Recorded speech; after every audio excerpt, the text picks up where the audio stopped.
കവറിട്ട പേരയ്ക്കെല്ലാം പഴുത്തോന്ന് നമുക്കൊന്ന് നോക്കാം. നേരത്തെ ഞാൻ പറഞ്ഞല്ലോ നമുക്ക് പേരയ്ക്ക പഴുക്കുമ്പോൾ നോക്കാം, കാണിക്കാം എന്നെല്ലാം പറഞ്ഞിട്ടുണ്ടായിരുന്നു. നമുക്കൊന്ന് നോക്കാം എങ്ങനെയായി, നമുക്കൊന്ന് നോക്കാം.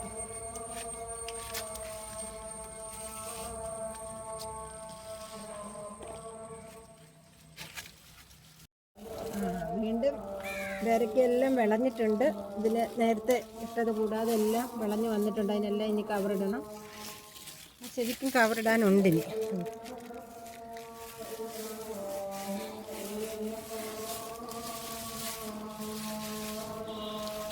ഭംഗിയായിട്ട് നല്ല വൃത്തിയായിട്ട് പഴുത്തിട്ടുണ്ട്. കവറിട്ടില്ല, പക്ഷെ അത് നല്ലതായിട്ട് പഴുത്ത്. എന്തായാലും കിളിയൊന്നും തൊട്ടിട്ടില്ല.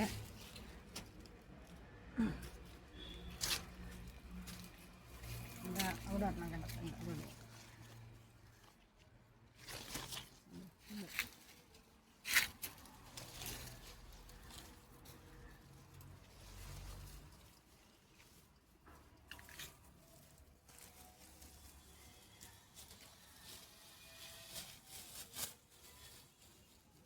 നമ്മൾ കവറിട്ടതിന് ശേഷം കഴിഞ്ഞ ആഴ്ച ഒരു ട്രിപ്പ് പറിച്ചതായിരുന്നു. നിങ്ങളെ കാണിക്കാൻ പറ്റിയില്ല. ഒരു ട്രിപ്പ് പറിച്ചായിരുന്നു. അതിൻ്റെ ബാക്കിയാണ് നമ്മൾ എടുത്തിരിക്കുന്നത്. കുറേ ഇനി കവറിടാറായിട്ടുണ്ട്. ഇതെല്ലാം നമുക്ക് ഇട്ട് വെച്ചതെല്ലാം പഴുത്തിട്ടുണ്ട്. കണ്ടോ, വലിയ പേരയ്ക്കയാണ്, ചെറിയ പേരയ്ക്കൊന്നും അല്ലത്.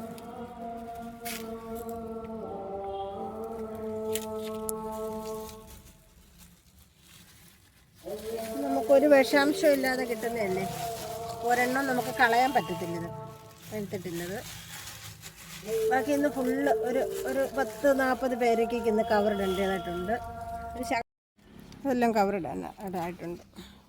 നമുക്കിതൊന്ന് നോക്കട്ടെ. നല്ല സൂപ്പറായിട്ട് പഴുത്തിട്ടുണ്ട്. ബാക്കി കുറേ എണ്ണം നമുക്ക് കവറിടാറായിട്ടുണ്ട്. ഇതെല്ലാം ഒന്ന് കവറിട്ട് കൊടുക്കാം. കവറിട്ടില്ലെങ്കിൽ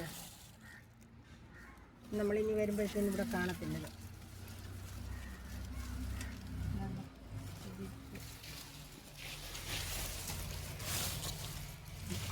എല്ലാം പേരത്തെ നിങ്ങളൊക്കെ ഒരെണ്ണം വാങ്ങിച്ച് നടണം. നട്ട് കഴിഞ്ഞാൽ നല്ല ഫ്രൂട്ട്സ് നമുക്ക് മിക്ക ദിവസങ്ങളിലും കാണും. നമുക്ക് ഈ വീഡിയോ നിങ്ങൾക്ക് ഇഷ്ടപ്പെട്ടിട്ടുണ്ടെങ്കിൽ ലൈക്ക് ചെയ്യാനും സബ്സ്ക്രൈബ് ചെയ്യാനും മറക്കരുത്.